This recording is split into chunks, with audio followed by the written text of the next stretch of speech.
ಅದಕ್ಕೇನು ತೊಂದರೆ ಏನಿಲ್ಲ. ರಾಷ್ಟ್ರ ರಾಜಕಾರಣದಲ್ಲಿ ಇನ್ನೇನು ಕೆಲವೇ ತಿಂಗಳಲ್ಲಿ ಚುನಾವಣೆ ಬದಲಾವಣೆ ಆಗ್ಬೋದು. ಹೇಳಿದ ಅಲ್ಲೋಲು ಕಲ್ಲೋಲು ಆಗ್ತದೆ, ರಾಜಕೀಯ ಅಸ್ಥಿರ ಆಗ್ತದೆ.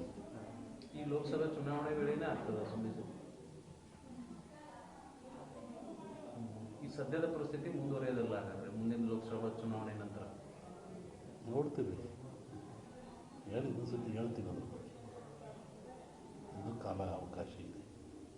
ಡಿಸೆಂಬರ್ ವೇಳೆಗೆ ಚುನಾವಣೆ ಬರ್ತದೆ. ನಾವು ವಾಪಸ್ಸು ಊರಿಗೆ ಹೋಗ್ಬೇಕು. ಚುನಾವಣೆ ಪೂರ್ವದಲ್ಲಿ ಅಸ್ಥಿರತೆ ಯಾವ್ದಾರು ಹೇಳಿ ಅಪಾಯ ತಂದುಕೊಳ್ಳೋಕೆ ಇಷ್ಟಪಡಲ್ಲ ನಾನು. ಒಳ್ಳೇದಾಗಲಿಲ್ಲ. ಈಗ ರಾಜ್ಯದಲ್ಲಿ ಅಸ್ಥಿರತೆ ಉಂಟಾಗ್ತಾ ಇದೆ ಅಂತ ಮುನ್ಸೂಚನೆ ಕಾಣ್ತಿದೆ. ಅವರವ್ರ ಸರ್ಕಾರದ ವಿರುದ್ಧ ಅವರವರೇ ಲೆಟರ್ ಬರೆಯೋದು, ಕಮಿಷನ್ ಜಾಸ್ತಿ. ಸಹಜವಾಗಿರೋದಲ್ರಿ, ಮನುಷ್ಯನಿಗೆ ಸಹಜವಾಗಿರೋದೇ ಅವನ್ನೇ. ಯಾರನ್ನೂ ತೃಪ್ತಿಪಡಿಸೋಕ್ಕಾಗಲ್ಲ. ಅವಾಗ ಆಸನೆಗಳು ಮೂಡ್ತವೆ. ಅಪ್ಪರ ವಾಪಸ್ ನಾವು ಊರಿಗೆ ಹೋಗ್ಬೇಕಂದ್ರಲ್ಲ, ಯಾವ ಅರ್ಥದೊಳಗೆ? ನೀವೇನೋ ಹೇಳಿ, ನಾವೇನೋ ಹೇಳಿ. ಅಲ್ಲ, ಈ ಹಿಂದಿನ ಆ ಥರದ ಥ್ರೆಟ್ಗಳು ಬಂದಿದ್ವು ಅಂತ ಬರಲ್ಲ ಮಾಡ್ಕೊಳಲ್ಲ ಅಷ್ಟೇ. ನೀವೇ ಹೋಗತ್ತಿಗೆ ಅಂತ ಸ್ಟಾರ್ಟ್ ಆಗ್ತದೆ. ಏನಾದ್ರು ಹೇಳಿ ಅದಕ್ಕೆ ಅವಕಾಶನೇ ಕೊಟ್ಟಿರ್ಬಾರ್ದು ಅಷ್ಟೇ. ಆ ಥರ ಸಂದರ್ಭಗಳೇನಾದರೂ ಇಲ್ಲ, ಆಗೋದು ಬೇಡ ಅಷ್ಟೇ. ನೀವು ಸ್ವಲ್ಪ ಆ ಥರ ಹೇಳಿಕೆ ಕೊಟ್ಟರು ಚಲೋ. ಇಲ್ಲ, ಆ ಥರ ಹೇಳಿಕೆ ನಿಮ್ಮ ಭವಿಷ್ಯವನ್ನು ಎಲ್ಲರೂ ನೋಡ್ತಿರ್ತಾರೆ, ಕಾಯ್ತಿರ್ತಾರೆ, ಏನು ಹೇಳ್ತಿರ್ತಾರೆ ಅಂತೇಳಿ. ನೀವು ಮುಂದೆ ಹೇಳಿದ ನಂತರ ನಮಗೆ ಸಮಸ್ಯೆ. ಸಿದ್ಧಾಂತವೇ ಅದು, ಕಂಪ್ಲೀಟ್ ಸಿದ್ಧಾಂತನೇ ಅದು. ಅವ್ರು ಹೇಳುತ್ತಲೇ ಇರ್ತಾರೆ, ನಾವು ಊಟ ಮಾಡ್ತಲೇ ಇರಬೇಕು ಅಷ್ಟೇ. ಅದಕ್ಕೆ ಸಂಬಂಧ ಇಲ್ಲ ಅಷ್ಟೇ. ಧರ್ಮದ ವ್ಯಾಖ್ಯಾನವೇ ಬೇರೆ ಇದೆ. ಅವ್ರಿಗೆ ಯಾರು ಹೇಳಿದ್ರು ಹಿಂದೂ ಧರ್ಮ ಯಾರು ಹುಟ್ಟಿಸಿದ್ರು ಅಂತ. ಸುಮ್ಮನೆ ಯಾಕೆ ಹೇಳ್ತಾರೆ? ನೋವಾಗಿದ್ದು ಕೇಳ್ತಾರೆ. ಅದಕ್ಕೆ ಪರಿಹಾರ ಎಲ್ಲರೂ ಹೇಳ್ಬೇಕು. ಏನು ನೋವಾಯಿತು, ಹೆಂಗಾಯಿತು, ಅವ್ರಿಗೆ ಯಾಕೆ ನೋವಾಯಿತು, ಧರ್ಮ ಹೆಂಗೆ ಹುಟ್ಟಿತು ಹಂಗಾರದು. ತತ್ವಜ್ಞಾನದಲ್ಲಿ ಫೇರಿಂಗ್ ಥಿಯರಿ ಅಂತ ಬರುತ್ತೆ. ಧರ್ಮ ಹುಟ್ಟಿದ್ದೇ ಭಯದಿಂದ ಅಂತ. ಫಿಯರಿಂಗ್ ಧರ್ಮ ಭಯದಲ್ಲಿ. ಮನುಷ್ಯ ಮೊದಲು ನೀರು ನೋಡಿದ, ಹೆದರಿದ, ಕುಡಿದ, ಖುಷಿ ಆಯ್ತು ಅವನಿಗೆ. ಬೆಂಕಿ ನೋಡಿದ, ಸುಡ್ತು, ಹೆದರಿದ, ಅದು ಬೇಸಿಗೆ ತಿಂದ, ಖುಷಿ ಆಯ್ತು ಅವನಿಗೆ. ಗಾಳಿ ನೋಡಿದ, ಸುಡ್ಡು ಗಾಳಿ ಬಂತು, ಹೆದರಿದ, ಅದು ಉಪಯೋಗ ಗೊತ್ತಾಯಿತು, ಪೂಜೆ ಮಾಡಿದ. ಹಾಗೆ ಫಿಯರಿಂಗ್ ಥಿಯರಿ ಅಂತ ಯಾವುದು ಭಯ ಇದ್ದಾಗ ಅವರಿಗೆ ಗೊತ್ತಾಗೋದು ಪೂಜಿಸ್ತಾನೆ, ಇಲ್ಲ ಅದನ್ನು ವಿರೋಧ ಮಾಡ್ತಾನೆ. ಈ ತತ್ವಜ್ಞಾನ ಅವೆಲ್ಲ ಇರುವಂಥದ್ದೆಲ್ಲ ಅವ್ರಿಗೆ ನೋವಾಗಿದೆ ಹೇಳಿರ್ತಾರೆ. ಆ ನೋವಾದಾಗ ನಾವು ಪ್ರತಿಭಟಿಸ್ಬೇಕು. ಅದು ಹೇಳ್ಬೇಕಾರೆ ಯಾವ ತಿಳ್ಕೋಬೇಕು. ಅವ್ರಿಗೆ ನೋವಾದರೆ ಹಸ್ತವನಿಗೆ ಗೊತ್ತು, ಉಂಡವನಿಗೆ ಗೊತ್ತಾಗಲ್ಲ. ಅದನ್ನು ಅವರೇ ಹೇಳ್ಬೇಕು, ಏನು ನೋವಾಯಿತು ನಿಮಗೆ ಸಮಾಜಕ್ಕೆ ಹೇಳಿ. ಇಲ್ಲ ನಾವು ತಿಳ್ಕೋಬೇಕು, ಏನು ಹಿಂಗೆ ಆಗಿರ್ಬೋದಲ್ವೇ. ಸಾವಿರಾರು ವರ್ಷಗಳ ದಾಸ್ಯ ಅನುಭವಿಸ್ದವರಿಗೆ ಗೊತ್ತು. ಕೆಣಕೋದು ಬೇಡ. ಪ್ರತಿ ವರ್ಷ ಒಂದು ಸಂಜೆಗಳ ಮನೆಯಲ್ಲಿ ಈ ಶ್ರಾವಣ ದಿವಸ ಪೂಜೆ ಮಾಡಿಸ್ತಾರೆ. ಇದು ಪದ್ಧತಿ, ಅವರಿಗೂ ನಮಗೂ ಒಂದು ಪದ್ಧತಿ. ಗದಿಗ ನಮ್ಮ ಸಂಕೇಶ್ವರ ಒಂದು ವರ್ಷಕ್ಕೊಂದ್ಸತಿ ಕರೆಸ್ತಾರೆ. ಹೋದವರು ಅಲ್ಲಿ ಬಂದಿದ್ದೆ,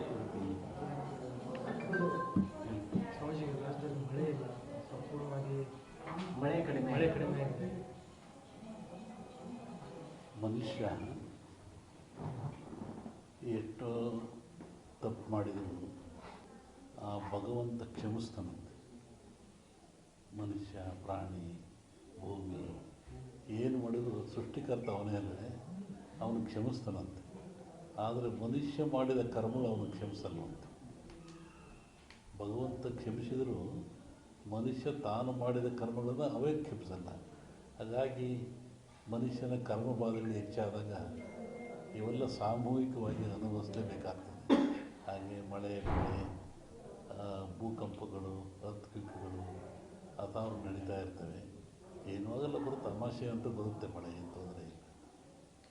ಈ ಬಾರಿ ಏನಾದರೂ ಇದೇ ಪರಿಸ್ಥಿತಿ ಮುಂದುವರಿಯುತ್ತೆ? ಇಲ್ಲ, ಚೆನ್ನಾಗುತ್ತೆ, ತೊಂದರೆ ಏನಾಗಲ್ಲ. ಬರಗಾಲ ಛಾಯೆ ಇರ್ಬೋದು, ಅನುಕೂಲ ಆಗುತ್ತೆ. ಆ ಥರ ಹೇಳ್ಕೊಂಡು ಮಟ್ಟಿಗೆ ಏನಿಲ್ಲ, ಚೆನ್ನಾಗಾಗುತ್ತೆ. ಮೊನ್ನೆ ವಸತಿ ಹೇಳಿದ್ವಲ್ಲ, ಬೆಳಗಾವಿನಲ್ಲಿ ಶ್ರಾವಣ ಮಧ್ಯಭಾಗದಲ್ಲಿ ಮಳೆ ಬರ್ತಾರೆ, ನಿಮ್ಮ ಉತ್ತರ ಕರ್ನಾಟಕದಲ್ಲಿ ಆಯಿತು, ಎಲ್ಲ ಕಡೆಗೆ ಆಯ್ತಲ್ಲ. ಈಗ ಅಮಾವಾಸ್ಯೆ ನಂತರ ಇಲ್ಲಿ ಬರುತ್ತೆ, ತೊಂದರೆ ಇಲ್ಲ. ಅಮಾವಾಸ್ಯೆ ನಂತರ ಈ ಕಡೆ ಈಗ ರಾಜಕೀಯದಲ್ಲಿ ಬೇರೆ ಬೇರೆ ರೀತಿಯ ಬೆಳವಣಿಗೆಗಳು ನಡೆದವು.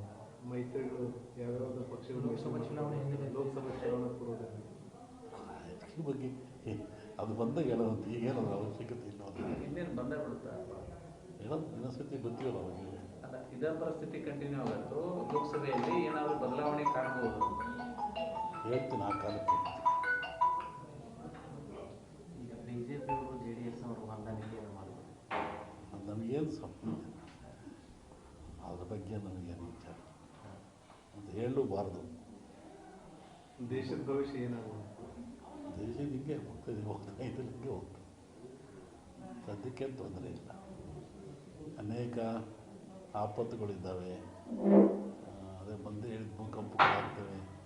ಮೊನ್ನೆ ಫಾರಿನ್ನ ಕಡೆ ಮಳೆ ಜಾಸ್ತಿ ಆಗ್ತದೆ. ಇನ್ನೂ ಉತ್ತರದಲ್ಲಿ ಮಳೆ ಅಂತ ಹೇಳಿದ್ರೆ ಹಾಗಾಗ್ತದೆ. ದೊಡ್ಡ ದೊಡ್ಡ ನಗರಗಳಿಗೆ ಆಪತ್ತಿದೆ, ತೊಂದರೆಗಳಿದ್ದಾವೆ, ಭೂಕಂಪಗಳಾಗಂಥದ್ದು, ಹಾಹಾಕಾರಗಳಾಗ್ತದೆ, ರಾಜಕೀಯದ ಅಸ್ಥಿರತೆ ಉಂಟಾಗ್ತದೆ. ಅವಾಗಿರೋದೇ ಪ್ರಾಕೃತಿಕವಾಗಿ ದೋಷಗಳು ಇರ್ತದೆ. ರಾಜಕೀಯ ಅಸ್ಥಿರತೆ ಅಂದ್ರೆ ಅದನ್ನು ಸ್ವಲ್ಪ ಬಿಡಿಸಿ ಹೇಳಿದ್ರೆ ಹೆಂಗಿರುತ್ತೆ? ನೀವೇ ನೋಡುವಂತೆ ನಿಮಗೆ ಗೊತ್ತಾಗುತ್ತೆ. ಯಾವ ರೀತಿ ರಾಷ್ಟ್ರ ರಾಜಕೀಯದಲ್ಲಿ ಅಸ್ಥಿರತೆ ಉಂಟಾಗ್ತದೆ? ಎರಡರಲ್ಲೂ ಇದೆ. ರಾಜ್ಯ ಎರಡರಲ್ಲೂ ಅಸ್ಥಿರತೆ ಕಾಣುತ್ತೆ. ಎಲ್ಲ ಕಡೆ ಈ ಧರ್ಮದ ವಿಚಾರ ಸಾಕಷ್ಟು ಚರ್ಚೆಗೆ ಆಗ್ತಿದೆ. ಆದರೆ ಸನಾತನ ಧರ್ಮ ವಿಚಾರವಾಗಿ ಚರ್ಚೆ ಆಗ್ತದೆ. ಅವರವ್ರ ಧರ್ಮ ಅವ್ರಿಗೆ ದೊಡ್ಡದು. ಇದು ಭಾರತದಲ್ಲಿ ಸೆಕ್ಯುಲರಿಸಮ್, ಜಾತ್ಯತೀತವಾದ ಇದೆ. ಮತ್ತು ಅವರ ಧರ್ಮಕ್ಕೆ ನೋವಾದಾಗ ಅವರು ವ್ಯಕ್ತಪಡಿಸೋದು ಸಹಜ, ಅದು ತಪ್ಪೇನಲ್ಲ. ಅದ್ರ ಬಗ್ಗೆ ನಾವು ಯಾವುದೇ ಪರ ವಿರೋಧ ಹೇಳುವಂಥದ್ದು ಏನು ವಿಚಾರ ಅಲ್ಲ. ಒಂದು ಸಲವನ್ನು ಎಲ್ಲ ದೇಶಕ್ಕೂ, ಎಲ್ಲ ಮನೆತನಕ್ಕೂ, ಎಲ್ಲ ಜನಕ್ಕೂ ತನ್ನದೇ ಆದ ಧರ್ಮ, ನೀತಿ, ಪರಂಪರೆ ರೂಢಿ ಇರ್ತದೆ.